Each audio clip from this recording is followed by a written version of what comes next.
Tēnā koutou katoa. My name is Dee Shasha. I'm a senior researcher here at the Centre for Learning and Teaching at AUT University. And I'm Claudio Aguayo. I'm a research assistant here at the Centre for Learning and Teaching. And we're very excited to present this new and unique framework on mobile learning and Maori pedagogies, part of the Ako Aotearoa NPF 14 LMD project. He Whare Ako, He Whare Hangarau framework weaves kaupapa Maori theories, values and approaches to teaching and learning. This is Ako. It provides distinct mobile learning parallels of theory and practice conceptualised into the visual of a metaphorical wharenui, or traditional meeting house. The framework depicts the relationship between Ako and mobile learning. It encourages and engages a range of pedagogies that are culturally responsive and that are open to the affordances of technologies. The framework is a values-based approach to understanding the role of mobile devices in the learning context. So this is the wharenui. The wharenui structure has been chosen to conceptualise concepts of Ako and mobile learning theories into the framework. Before we actually get into the framework though, it's really important to understand firstly what the wharenui is, its purpose and function. The wharenui is a key gathering place for many Maori communities, whānau, hapu and iwi, and it is one of the few remaining spaces where Maori have autonomy over their tikanga or their protocols. It's the main place where tikanga Māori remain alive, including practices of rituals of encounter and ceremonies, but also customs are carried out here. The wharenui itself is symbolic of the body of a prominent ancestor. The head of the ancestor is depicted at the apex in a carved figurehead. The rafters in the porchway represent the outstretched arms. The rafters inside the wharenui are the ribs, the walls are the legs, the roof is the spine, and so on. The wharenui is a space of peace and is also a place for enlightenment, understanding and knowledge. The wharenui is presided over by the atua or god, Rongo-Maraerua, who is known as the god of peace. The marae is the courtyard in front of the wharenui, and its function is to allow for rituals of encounter to play out here, including the pohiri process, which is the formal welcoming of any visitor onto any marae.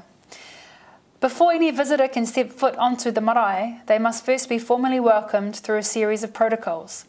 These protocols include a formal calling of invitation from the home people to enter.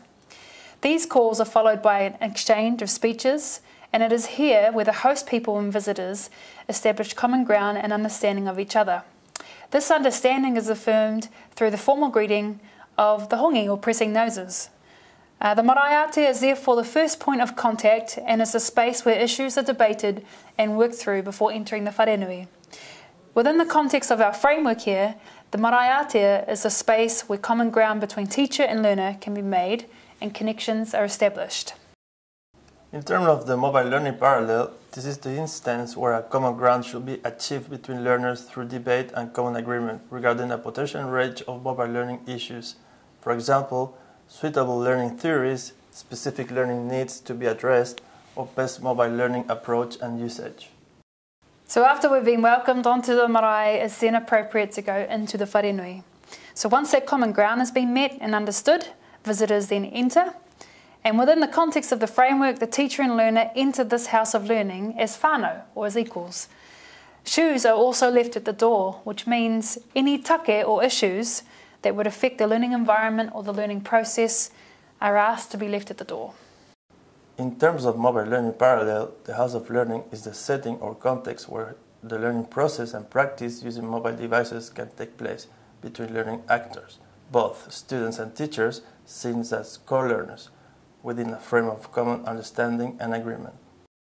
So this is our house of learning, and what's important in any house is a solid foundation.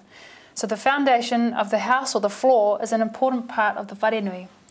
A quality house can only be built upon a solid foundation. Therefore, the floor of the wharenui represents kaupapa Māori theory, practice and values. Key values such as whanaungatanga, relationships, kotahitanga, unity, and manaakitanga, hospitality, underpin the foundation of this house as being important building blocks for effective teaching practice. The mobile learning application, or parallel in this case, is that mobile learning should embrace culturally responsive principles, values and practices, depending on local cultural context. In this case, this refers to kaupapa Maori theory, practice and values. So moving upwards from the floor, we then go to the pāpaka or the weave-based trim around the wharenui. The base trim around the wharenui is another layer upon the foundation of values, but it represents the additional theories and frameworks that are important to learning. In terms of teaching and learning, the base trim of the house represents the philosophical foundations of learning theories and frameworks, which constitute the theoretical basis of mobile learning theory, research and practice. So moving up from the pāpaka, we then move to the popo, or the interior carved posts. Within any wharenui, there are distinctly different popo that line the walls. Each popo represents a prominent ancestor and his or her feats that have been achieved over time for their people. The popo in this framework represents the multiple pedagogies and approaches to teaching and learning that are culturally responsive. These might include valuing identity and cultural knowledge, ensuring whānau hapu and iwi engagement during the learner's journey, and drawing on and valuing metaphors, narratives and storytelling in teaching and learning. In terms of mobile learning, each inside column of the house represents a learning theory or mobile learning theory, as well as pedagogical approaches on which the whole house of learning is built and supported. Specific learning theories or pedagogical approaches inform specific learning processes. These columns also represent existing literature and reports on mobile learning or specific pedagogies such as bring your own device. Moving on from the popo, we then move to the tukutuku panels or the woven panels. Tukutuku panels in the wharenui tell of the great stories and narratives important to that marae. Within the context of the framework, the tukutuku panels represents the space where meaning and understanding is made by the learner, and also where knowledge is co-created and retold through the learner's perspective. These storyboards allow for learners to make meaning and express meaning as they draw on their own culture, values, identity and so on. Tukutuku panels represent the potential learning process that can be achieved by learners using mobile devices, drawn from the philosophical frameworks, learning theories, and the mobile devices and affordances. Examples of these are the range of practice that practitioners are currently doing using mobile devices. Although learning here is seen as a co-created process, at the individual level, tukutuku panels also represent the personal learning experience on individuals. So moving on from the tukutuku panels, moving upward into the roof, we then arrive to the rafters or the heke. Within the wharenui context, there's a range of different symbolisms that the heke represents, but one of these talks about the god Tāne and his ascent to the 12 heavens in search of 3 baskets of knowledge and enlightenment. The scaffolded levels that you see, they represent the journey of pursuing knowledge and understanding. In this way, the framework conceptualizes the heke as the many pathways to accessing knowledge and sharing knowledge. In terms of mobile learning parallel, the heke rafter represents the various mobile devices, technologies, and affordances that support mobile learning processes. Examples of such affordances are mobile social media, multimedia production, geolocation, and online communities of practice. The heke rafters also represent the access to knowledge that is shared in what we have called the cloud. So speaking of the cloud, we then arrive to the roof or the top part or the ridgepole of the wharenui. This is called the tāhuhu. So the tāhuhu, this represents Ranginui, Sky Father, but it also represents this concept called Te Ira Atua, the spiritual or the higher realm where we consider where knowledge resides.